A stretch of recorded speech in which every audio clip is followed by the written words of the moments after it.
오늘의 사연 지금 바로 시작해 볼게요. 안녕하세요. 40대 중반의 남자입니다. 제가 대학생이던 시절의 이야기를 한번 해보려고 합니다. 지금은 땅값도 많이 오르고 신식 도시가 들어섰지만 제가 살던 시절에는 그냥 평범한 서울 근교의 동네였습니다. 저희 집은 근처 대학가에 있는 단독주택이었는데 한옥 모양 건물이라 동네에서 조금 유명한 집이었습니다. 이 정도만 듣고도 제가 누군지 알거나 어느 동네를 말하는지 눈치채실 분들도 있겠네요.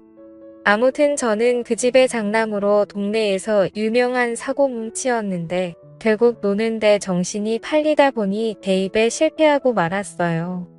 아버지 없이 자란 놈이 학벌도 안 좋으면 세상 어디다 쓰겠냐는 어머니의 말에 정신 차리고 재수까지 했지만 결과는 썩 좋지 않았습니다.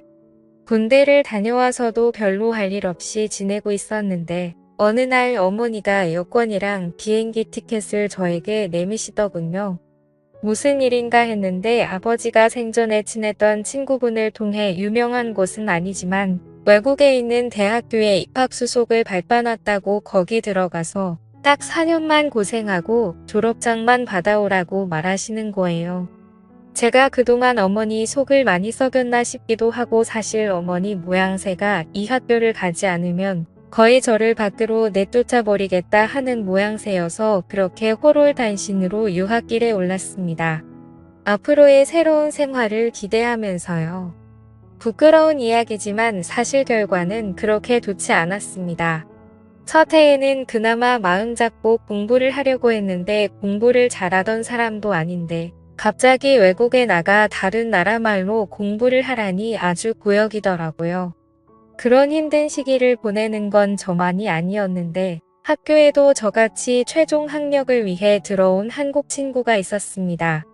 둘이 죽이 잘 맞기도 하고 해서 외국에서도 동네방네 사고를 치고 다니기 시작했는데 결국 학교에서 제적을 당하고 말았습니다. 두려워서 어머니께는 말씀도 못 드리고 이러고 저러고 있다가 결국 체류 기간이 끝나버려서 몰래 귀국했어요. 집 앞에 도착했는데 어머니가 날 보면 보고 싶었다고 좋아하실까? 아니면 정말 어디에다 넣어둬도 똑바로 하는 것 하나도 없는 한심한 놈이라고 욕을 하실까? 이런저런 생각에 집 근처 전봇대 뒤에서 들어갈까 말까를 한참을 고민하고 있었습니다. 그러면서 시간을 보내고 있는데 골목 어귀에서 여자들 웃고 떠드는 목소리가 들리더라고요. 탈양 같은 성격은 어디 버리질 못하는지 들려오던 목소리 쪽으로 고개가 절로 돌아갔습니다. 근처 대학교를 다니는 여대생으로 보이는 한 무리의 여자들이 삼삼오오 모여서 지나가더라고요. 그 중에 키가 옆에 있는 다른 여자들에 비해 조금 작지만 그 여자들 무리 중에서도 얼굴이 제일 예쁘고 몸매는 그 중에서도 단연 돋보이는 여자와 눈이 마주쳤습니다. 그녀는 저를 조금 이상한 눈으로 쳐다보면서 지나갔어요.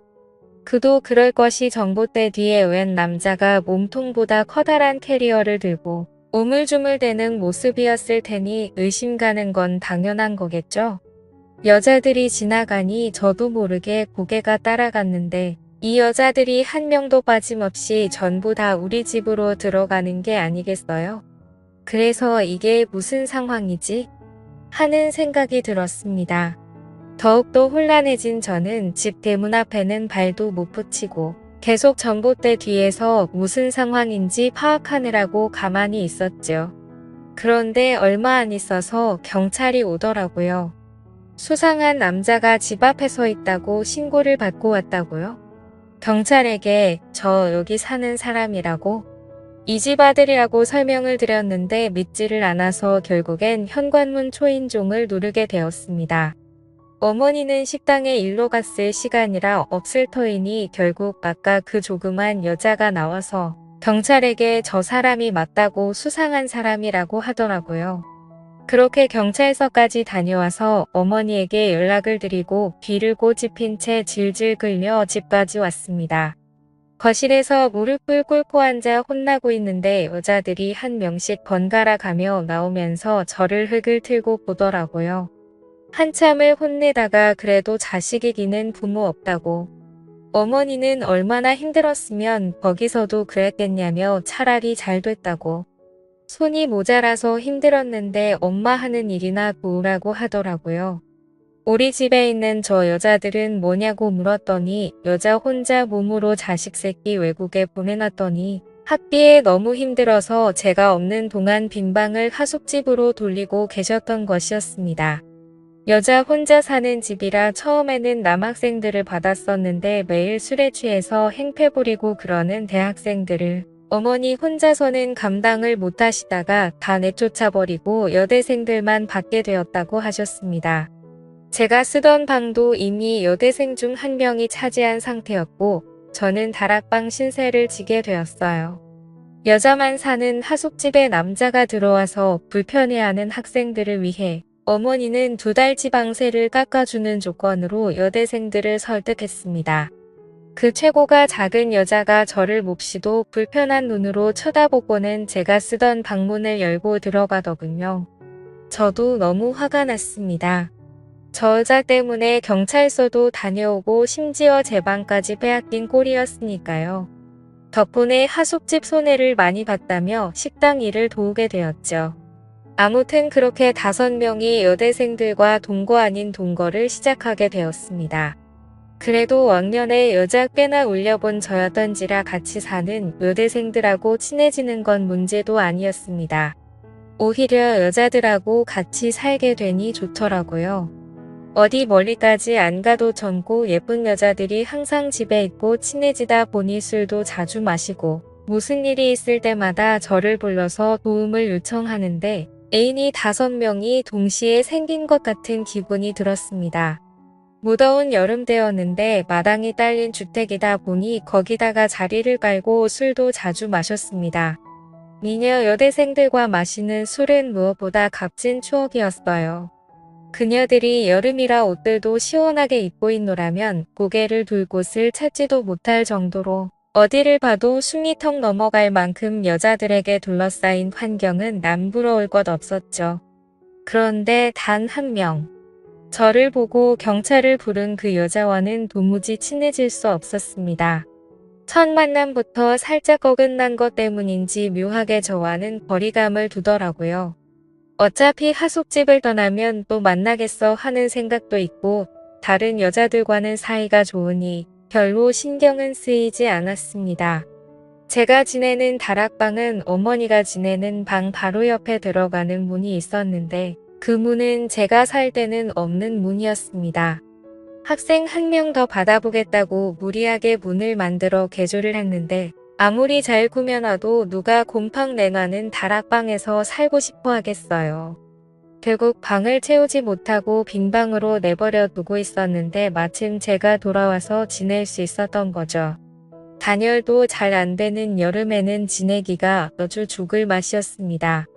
다락방을 거실에서 들어갈 수 있는 문을 만들기 전에는 다락방으로 통하는 문은 제 방에 있었습니다. 물론 그녀들이 들어와 살기 시작하면서 제가 쓰던 방에서 통하던 문은 다락방 안쪽에서 막아놓기는 했지만요. 하지만 그날은 특히 더 무더위가 기승을 부리는 날이었습니다. 원래는 낮부터 어머니의 식당에 가서 일찍부터 밑준비를 도와주기로 했었는데 서울에 있는 이모가 맹장염으로 입원을 하게 돼서 그날은 식당을 휴업하고 어머니는 이모의 간호를 위해 병원으로 가 있는 상태였고 여자들은 다 학교에 가 있는 시간이니 저는 혼자 붕 뜬 상태로 집안에 덩그러니 남게 되었습니다. 정해진 약속도 없고 사실 집에서 놀고 있는 건 제 친구들을 통틀어서 저 혼자밖에 없었기 때문에 급한 약속도 잡기에는 무리였습니다. 근처 책방에서 만화책 몇 권을 빌려와서 누워있는데 해가 중천했더니 점점 다락방이 달궈지기 시작하더라고요. 단열도 제대로 안 되고 창문도 따로 없는 방이라서 방은 서서히 찜통처럼 되고 있었는데 거기에 선풍기 가지고는 이 더위를 쫓아낼 방법은 없어 보였습니다. 그러던 와중에 문득 제 방에 설치된 에어컨 생각이 나더라고요. 다른 방에 비해 제 방은 큰 방이었고 당시에는 에어컨까지 설치된 환경이 아주 좋은 방이었습니다. 당연히 하숙방 중에서 하숙비도 제일 비쌌어요. 자꾸 안쪽에서 대충 떼어놓은 제 방으로 통하는 문이 눈에 밟히더라고요. 따지고 보면 저 방이 원래 저희 방이었어야 하고 우리 집에 들어오는데도 그녀 때문에 경찰서 신세를 줬던 게 생각이 나 괘씸하기도 했습니다. 그녀도 지금 학교에 가 있고 평소에도 여자들의 스케줄을 빼고 있던 저는 다른 여자들도 5시가 돼서야 집에 돌아온다는 게 생각이 났습니다. 원래의 방주인이 잠깐 방을 사용하는데 별 문제가 있겠어? 라는 생각에 그 뒤로 공구를 챙겨와서 문을 대충 떼어놓은 못들을 전부 다 뽑아버렸죠. 다락방 문은 오래 사용하지 않아서 그런지 여는데 조금 뻑뻑한 느낌이 들었습니다.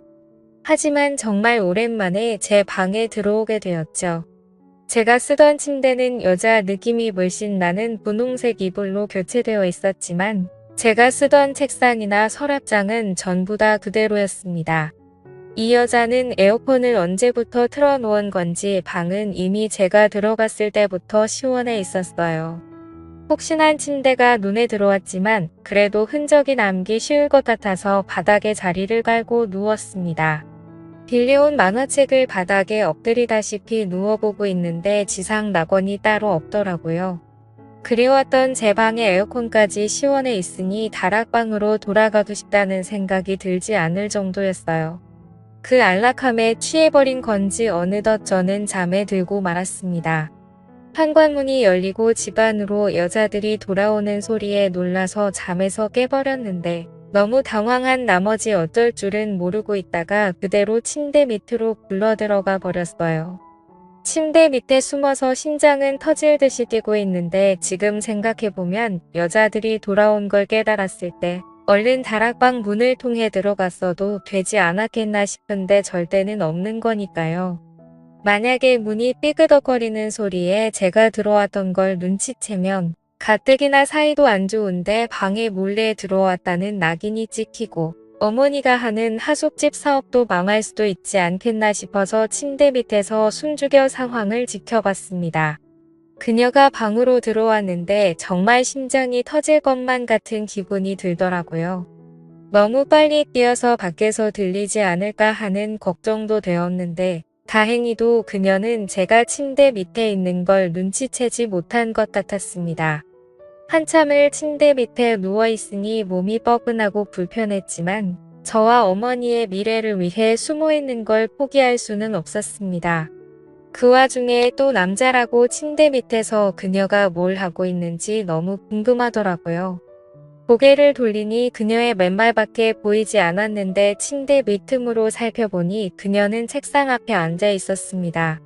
저를 등지고 있었기 때문에 제가 고개를 살짝 빼도 눈치채지 못할 것 같았습니다. 확실히 얇은 나시티를 입고 있는 건 보였는데 밑에는 의자 등받이에 가려 뭘 입고 있는지는 확인이 되지 않았습니다. 그렇게 틈으로 그녀가 뭘 하고 있나 몰래 살펴봤어요. 책상 위에서 잠이라도 들면 도망칠 타임이냐고 생각을 했습니다. 얼마나 버틴 건지 이젠 파악도 안 되는데 그녀가 가방에서 무언가를 주섬주섬 꺼내더라고요. 그녀는 방 안에 혼자서 그녀만의 시간을 즐기기 시작했습니다. 혼자 중얼중얼거리기 시작하며 열심히 꼼지락댔어요. 그녀가 중얼대는 이야기를 들어보니 저는 참을 수가 없었습니다. 침대 밑틈으로 고개를 다시 빼서 그녀가 뭘 하고 있나 살펴봤는데 가방에서 꺼낸 종이 인형들을 가지고 인형극 같은 걸 하고 있었어요. 날카롭고 신경질적인 여자인 줄 알았는데 생각보다 아기자기하고 귀여운 취미를 가지고 있더라고요. 공주님이 어쩌고 왕자님이 어쩌고 하는데 그녀에게선 전혀 찾아볼 수 없던 이미지였기 때문에 저도 놀랐습니다. 한참 그녀가 혼자 떠드는 이야기가 끝나가고 저는 그녀가 혼자서 그러고 있는 걸 끝까지 지켜봤습니다. 그녀의 의외의 모습에 마음속 한구석에 이상한 감정이 생기는 것 같았습니다. 그렇게 그녀를 지켜보고 있었는데 그녀가 책상에서 벌떡 일어나더니 제 쪽으로 몸을 틀더라고요. 너무 찰나의 순간이라 제가 침대 밑으로 고개를 빼고 있는 것도 인지하지 못하고 그렇게 그대로 그녀에게 들켜버리고 말았죠. 그녀는 저를 보고 방이 떨어져 나갈 정도로 소리를 질렀는데 저도 그 소리에 깜짝 놀라 침대 밖으로 튀어나와서 그녀의 입을 틀어막고 미안하다고 사과하며 제가 다 해명할 수 있다고 그녀를 설득했습니다. 다락방이 너무 더워서 에어컨을 잠깐 바람 좀 쐬러 나왔다가 잠들어 버린 자초지종을 설명했는데 그녀는 그 상황은 이해하겠지만 그녀가 혼자서 즐기던 부연 동화를 들었다는 사실에 수치심을 감추질 못하더라고요. 저는 그녀의 동화를 끝까지 들었기 때문에 아니라고 처음 들어보는 동화였는데 그렇게 재밌던 동화는 없었다고 칭찬을 해주었는데 그녀가 의외하는 반응을 보이며 좋아하더라고요. 유치원 교사가 꾸민 그녀는 미래의 학생들을 위해 연습을 하고 있던 것이었습니다.